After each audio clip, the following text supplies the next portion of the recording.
In the name of Allah, the greatest, the most high. Allah Azza wa Jalla, you are my only one true love.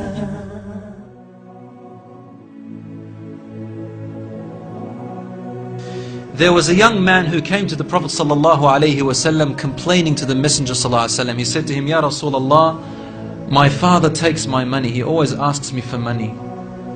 Rasul ﷺ said, well, call your father. He went to call his father. Jibreel alayhi salam came to the Prophet ﷺ in that time. And he said to him, Rasulullah, when the father comes to you, ask him, what were you saying in secret on your way here?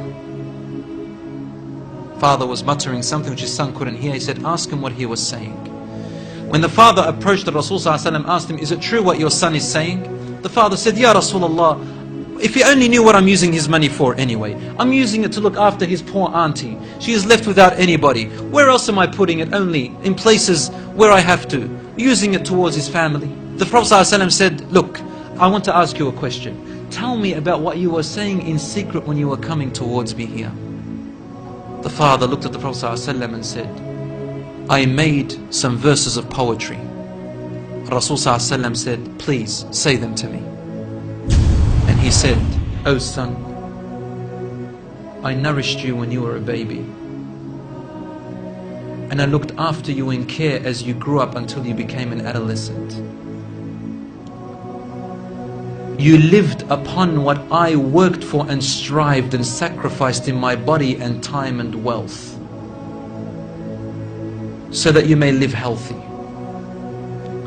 Whenever a night passed you, when you were sick or ill or coughed, I was the first to be up, carrying you and looking upon you with my heart, afraid if an atom or a little breeze would harm you in any way.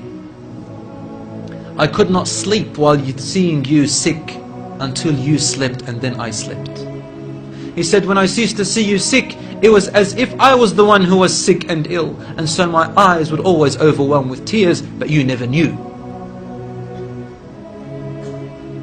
And then he said, and when you finally reached the adulthood, which all my life I was anticipating and looking forward to seeing you become that.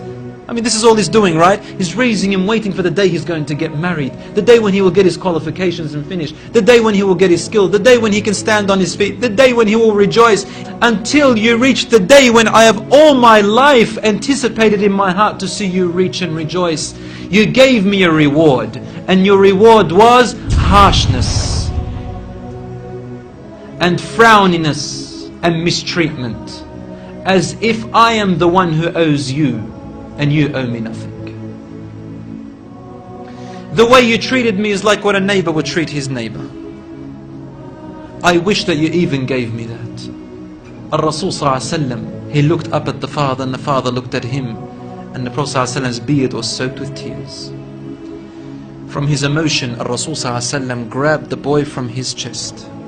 He shook him and said to him, you and everything you own belongs to your father.